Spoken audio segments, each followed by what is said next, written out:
Welcome back to Albert Park for the Qantas Australian Formula One Grand Prix. There's the circus right in front of us now. Just before the break, we would have seen a shot of Jean Alesi in the Prost in the garage.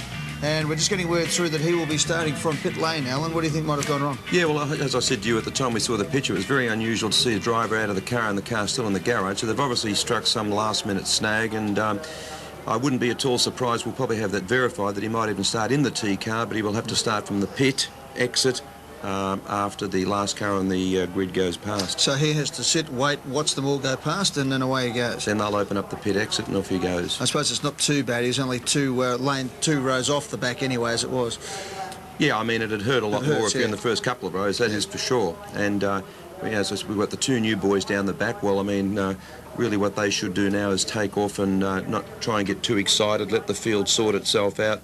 There might be one or two that go off in the first couple of corners and then they can take advantage of it. Well, we saw Michael Schumacher do it last year. In fact, Rubens Barrichello as well. They were both off the back of the grid at the end when we finally got underway last year, and now their teammates sitting in the second row. We're going to go down now to the national anthem, and once we get that underway, of course, we'll be just moments away from starting the Australian Formula One Grand Prix for the year 2000 from Melbourne. Ladies and gentlemen, please be upstanding for the singing of the Australian National Anthem by Bachelor Girls, James Roche and Tanya Toko.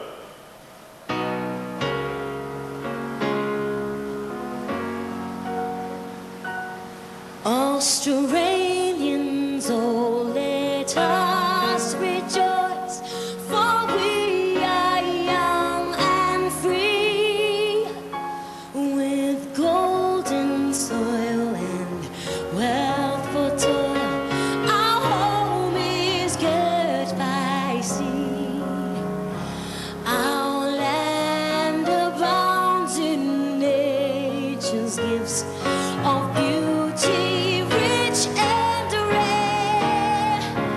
In history's page, let every stage advance Australia fair. In joyful strains, then let us sing, advance Australia fair.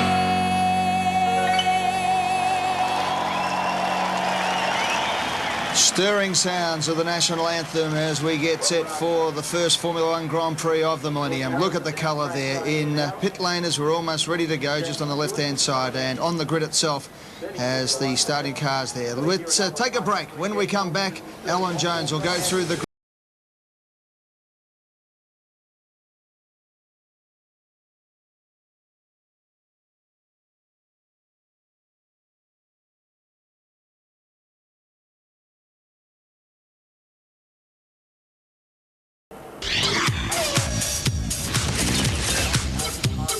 Welcome back to the Qantas Australian Formula One Grand Prix. Albert Park, Melbourne, Victoria, Australia. And as you can see now, we're just moments away from getting underway. And let's go through the grid positions. Alan Jones. Okay, well, Mika Hakkinen, pole position for him yet again. His teammate David Coulthard beside him. The two Ferrari boys, Michael Schumacher and Barrichello on the second row. The two Benson Hedges boys, Frentzen and Trulli on the third row. Eddie Irvine in the new Jaguar, a great result for him. Jacques Villeneuve in the new Honda-powered BAR in 8th. Fisichella, Mika Salo, Ralf Schumacher in 11th. Pedro de la Rosa in 12th. Verstappen, Wirtz, Heidfeld, the new German newcomer, Zonta, Alesi, Genet, Deniz, Johnny Herbert well down there, Jenson Button his first Grand Prix, and Masakan his first Grand Prix, bringing up the rear. And as we know now, Jean Alesi starting from the pits right at the back there. Let's have a look inside the cars here, Alan. Just take us through it. It looks like a helmet. Once upon a time it stopped your head from getting smashed. All those tubes going in, what are they? Well, the tube going into Mika, most teams now have their own physio, their own fitness guy and their own medico. Now, I wouldn't have been at all surprised if he's had a urine test and whatever else test this morning, considering that the weather is this hot and the ground temperature is so high. They will have mixed a formula to give him what he was deficient of at the time he had the test. So there could be anything in there. So when he wants a drink, he hits a button and it just squirts into his mouth? He just hits a button on the steering wheel, and that electrically gets the fluid going into his helmet and consequently into his mouth and replenishes his fluid loss. What about the actual steering wheel itself? We see a number of buttons on there as well. What does all that do? Well, I mean, the steering wheel now is just unbelievable. I mean, they reckon the cost of a Ferrari wheel now is about $75,000 US. So you don't throw it when you have a stack anymore? Well, you might get into trouble with Jean Todt if you did. But no, they can pre-select a situation. If they're coming into a second gear corner, for instance, they can press the button, the car will go down to second gear in readiness for that particular corner. They can talk backwards and forwards to their pits, obviously. They can put fluid in their helmet.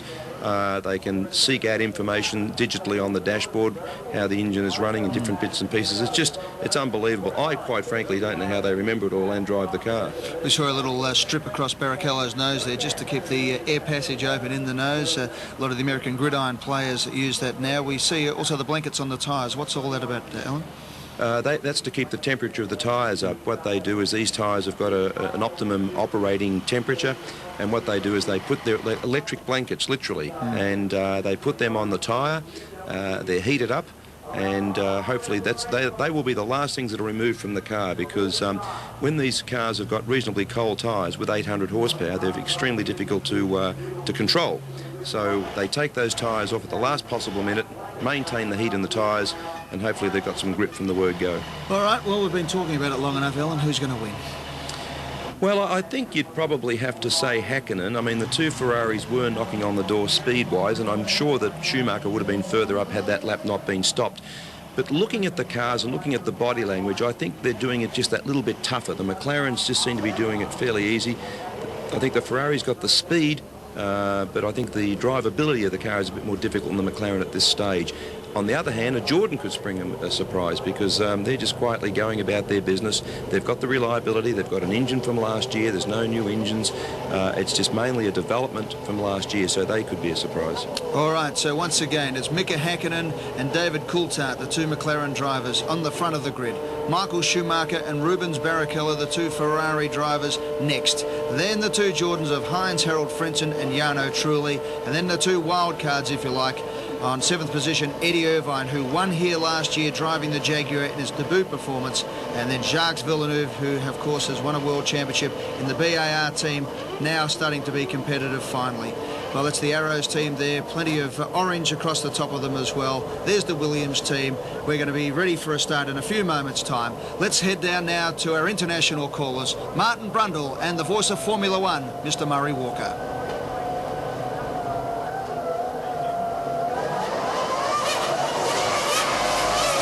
This, of course, is the formation lap.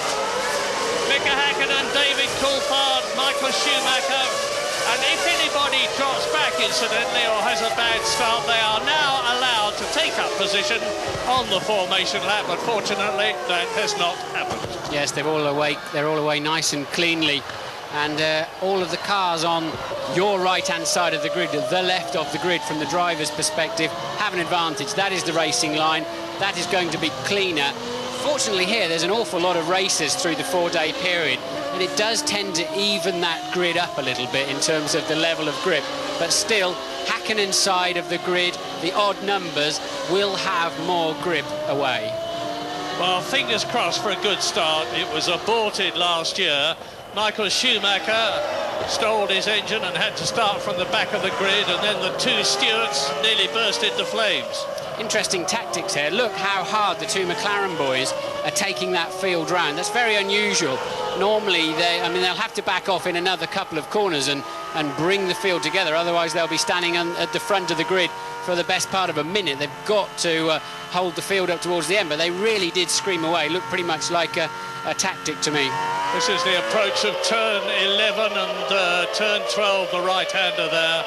They accelerate up to about 165 miles an hour as they go past the Powerhouse Exhibition Centre, the one with the white roof there. Then down, this is a 16-turn course. The lap is 3.27 miles. Everybody, my understanding is everybody except Jenson Button on the softer tyres, and I'm also expecting very long first runs here, probably mid-30s in terms of laps before they come in. I think Ferrari were experimenting with two-stop fuel this morning, probably more to rattle the cage of McLaren than anything. I'm really fully expecting them all to one stop. And as the tyres appear to give more grip as they get older around here, for whatever reason, the compound has changed this year. It seems a bit more durable. We're expecting them really to try and stay on those tyres as long as they can. That means the cars are very heavy on the line, Murray. Yep, and a credible thing in the warm-up this morning, Rubens Barrichello in the Ferrari was fastest. An amazing 1.6 seconds faster than anybody else. Quite what that means, I don't know. What it means exactly is the difference between running a one-stop fuel load and a two-stop fuel load. That weight put into the computer equates exactly. And what it also means is there's very little in the pace between Ferrari and McLaren. We'll see. There are the two McLarens. World champion Mika Häkkinen driving through the heat haze. David Coulthard peels off behind him. Michael Schumacher pulls up behind Häkkinen. Barrichello behind David Coulthard. There are the two yellow Jordans in their new brighter livery. Yes, Coulthard. Alesi. Coulthard and Frentzen have lined themselves up at a slight angle to try to get over on that cleaner line as soon as possible. And Alesi patiently waiting in what must seem a very quiet pit lane. Well, he was starting 17th on the grid. He's now effectively starting 22nd. A big penalty, not as bad as it might have been, though. And just look at the heat. It's about 40 degrees on the track down here. Lights are on, the red lights are on. 3 lights, 4 lights, 5. It'll go out and it will be go in Australia. Lovely start by Mika Häkkinen. David Coulthard's going well.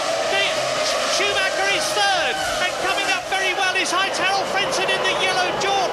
He's passed Rubens Barrichello.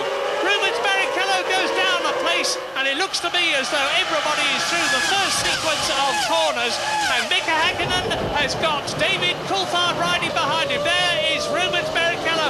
A terrific log jam of cars. Are they all going to get round this corner? Yes, they do. Round the Sports Centre corner. And so it is McLaren leading as it was last year. McLaren second as it was last year. Michael Schumacher is third. Frentzen is fourth. Barrichello is fifth. Trulli is sixth. And in seventh position, well up, is Jacques Villeneuve in the BAR. Yes, despite all of their practice and testing to get away, the Ferraris were both particularly tardy off the line.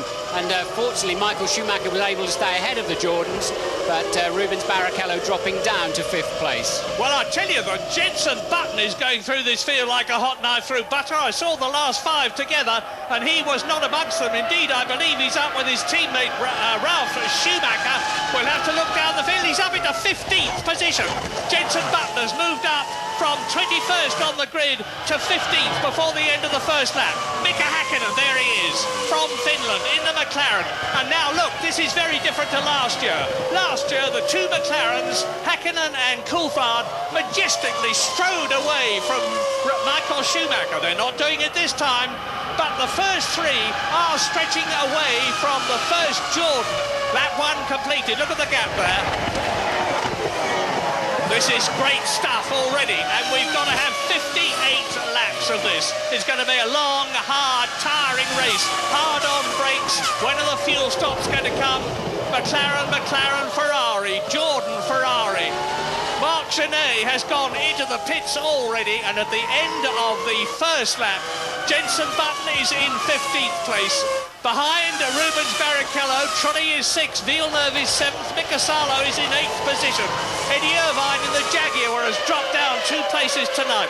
And Herbert is out of the race. Johnny Herbert, who's had an appalling weekend, is already out of the race. He's at the end of the pit lane here, so he's past the white line, now in vision with you, and, well, no way they can recover that car, and there's no point in doing so anyway, and Johnny, well, what's he got to do? We say this every year, don't we? We do.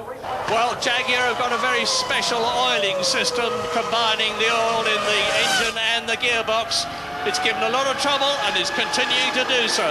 And I don't know what's going to happen here. It looks like, oh, and this is why Johnny's out of the race. Look, he was minding his own business, going around the outside, and a Sauber and probably a BAR on the inside touched and just ran into him, has clearly damaged his car. Yeah, I was just looking to see where Herbert was at the time. What's interesting here, Murray, is the McLarens are actually just stretching away gently. Look, it was 1.4-second lead that Häkkinen had over Schumacher at the end of the first lap. Let's see what it is this time round. 2.2, look, so he's a full 8/10 up. So Michael Schumacher not showing that blistering pace yet. You heard what James Allen was saying, but it was sensible strategy, to a lot of people, to put Mika Häkkinen on a two-stop strategy, David Coulthard on a one-stop strategy between Häkkinen and Schumacher, which is where he is now. That would fit the circumstances at the present moment, with Mika Häkkinen definitely making the pace and a gap developing between Schumacher, who is third, and Frentzen, who is fourth. That gap, 3.4 seconds. Yeah, I'd be surprised if Häkkinen's on a two-stopper, to be honest, because I think that means unless he can really skate off into the distance, at some point he would have to overtake at least one of the Ferraris. So I think Häkkinen is just blisteringly fast in these early stages, which almost Senna-esque he's tended to be in the last few years. Yeah, Mika Häkkinen has got this incredible ability, which he demonstrated yesterday, to pull out something very, very special when it's needed. He did it for qualifying yesterday when he took that pole position for the 22nd time in his career. He's doing it again right now. Both McLarens failed on Saturday morning, where Ron Dennis assures me they know exactly what the problem was and it can't reoccur. Remember, the Ferrari was far more bulletproof last year in the reliability stakes than McLaren could achieve. So Michael will be probably reasonably happy sitting there, slightly disappointed the McLarens are pulling away from him, but it seems like he's pegged it this time around. Well, the thing that's interesting me at the moment is that I did not expect, the gap has increased very slightly to 2.4 seconds between Häkkinen and Schumacher. I did not expect Heinz-Harald Frentzen to get ahead of Rubens Barrichello in the Ferrari as quickly as he has, and to stay there. They're battling very closely on the track. We haven't seen them, but the Jordan is tucked right up under, and behind is Jarno Trulli in 6th position. So the two Jordans are 4th and 6th. Here are the leaders: McLaren, Ferrari, then Frentzen, then Barrichello, then Trulli. Yes, I expect to see more of Barrichello later in this race. He's particularly good around this racetrack. Plus, he's been so mature all through the weekend and so calm. He seems to be completely under control. Louise is with Johnny Herbert. Johnny, that was hardly worth doing your seatbelts up, was it? Well, it's been a weekend like that, to be honest. It's been very difficult for everybody. We knew we had an engine sort of problem. We hoped we'd come here and obviously got rid of most of that, but we still haven't.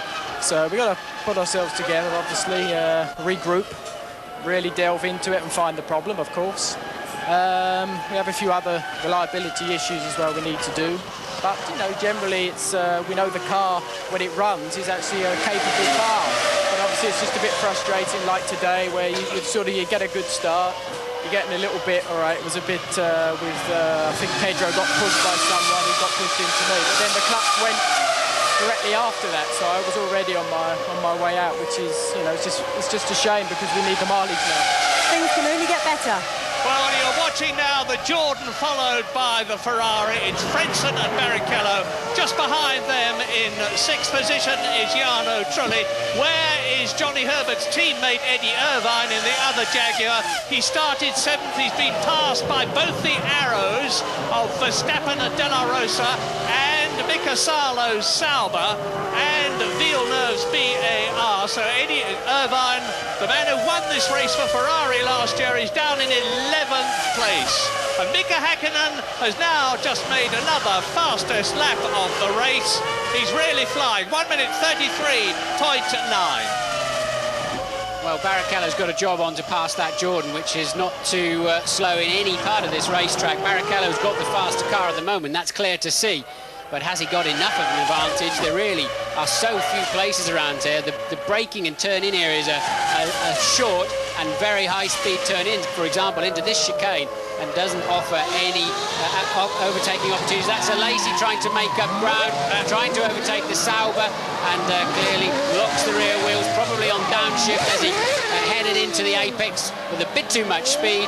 And that's put him probably straight to the rear again. Yeah, his dander is well and truly up. He had made his way up from last to 18th, as we look at Jacques Villeneuve now, 7th position in the BAR, and right behind him is Mika Salo in the Sauber, the man who drove for Ferrari at BAR last year. Salo in the Sauber with the Ferrari engine, and Jacques Villeneuve will be looking not just for another finish, he didn't have many of those last year, but for BAR's first point, as Pedro de la Rosa of Verstappen have a look at Mika Salo. The new orange arrows are going magnificently with the Supertech engine. They've got a brand new chassis, they've got two very tidy drivers, and one of them, Pedro de la Rosa, you can see in 10th position, is swarming about all over Salo, and behind the second one, Jos Verstappen, is Eddie Irvine in the Jag. Yes, and I'm expecting that arrows to be quick through the entire race. Looking at it, remember I said in qualifying yesterday, it's very supple at the rear.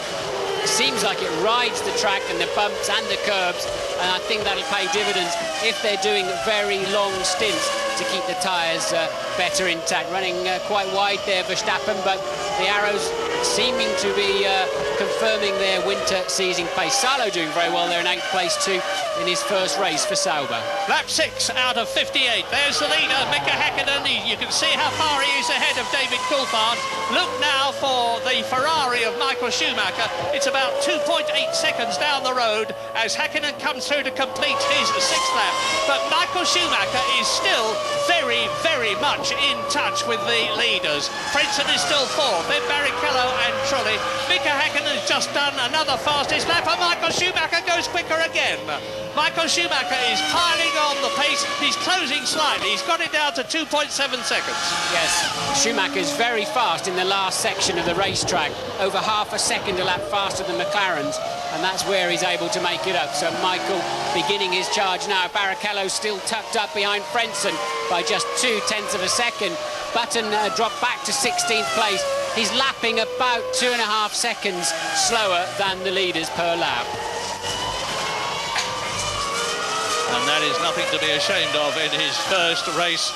Incidentally, it's the first race, of course, for the BMW V10 engine in the two Williams cars of Jenson Button and Ralf Schumacher, who is in 13th position, Ralf Schumacher. And David Coulthard is now taking up the attack. Fastest first sector this lap of 3.3 miles is split into 3 sectors. Eddie Irvine has spun, and it looks as though both Jaguars are likely to be able to shove off, says Eddie Irvine to the marshal. Yeah, well, the engine stalled, so Eddie's just trying to manoeuvre it, 3-point turn it out of the way, and he wanted to decide which direction it was going in. So the safety car is standing by, we see from the computer here, but I think they'll clear that more than quickly. Oh, there's a wheel off there too, so whose wheel is that? Yeah. Somebody else must have crashed in there too, you know, because Eddie Irvine had 4 wheels. Eddie Irvine had 4 wheels on his car. Look, there it is. So somebody else, not in our... Safety car is out. Safety car deployed. And we think it's De La Rosa has gone off into the wall. Well, that makes sense because they were together in 10th and 11th places. And as in 1999, so in the year 2000, the safety car goes out, which gives Michael Schumacher the opportunity to close up on David Coulthard, and David Coulthard to close right up on the race leader, Mika Häkkinen. There they are, first, second and third. What I suspect happened is De La Rosa's gone off and collected Irvine or distracted Irvine in the process, but we're waiting for a replay of that. Now let's have a look here. We're going to find out. De La Rosa running wide, look, and he's lost control there. That's very strange. Is that the same car? I think that's Verstappen. That was Verstappen, not De La Rosa. Yeah, and this is the look, the front suspension failure on Verstappen's car. I wonder if it was the same problem for De La Rosa. So both arrows off in the same lap. Well, a bad opening Grand Prix for Jaguar with Johnny Herbert and Eddie Irvine both out by the 8th lap. Don't be too discouraged, though. There's a long and very steep climb in Formula One to reach the top. And Jaguar are right at the bottom of the ladder now, starting with what was the Stewart team but there's a lot of new things in it and a completely new motor car. So we're now on lap 8 out of 58. The field will close right up while they remove the broken bits of motor car, and the race will effectively restart, but from a rolling start instead of a standing start. Good news for Jensen, of course. That's moved him up to 13th place and enabled him to close back up to the leading pack. So at the moment he's tucked up. He was just 0.6 of a second behind Wirtz before the safety car came out. Now, one of the problems in this sort of a situation is to make the safety car go fast enough.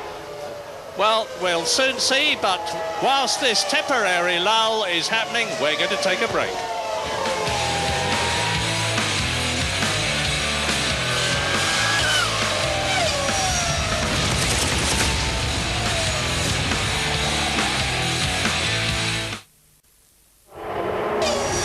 Into lap 10 of the 58 lap Australian Grand Prix. The safety car's still out, and as I said, the race effectively restarting. Sprinting out from the pit lane comes Pedro Diniz in the Sauber, and bringing up the rear is Marc Genet there in the newly liveried Minardi, very much improved motor car.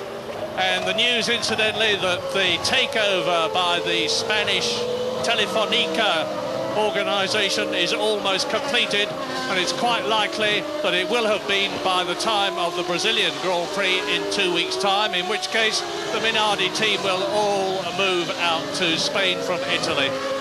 And the safety car is coming in at the end of this lap. You know that when you see the lights go out on the roof.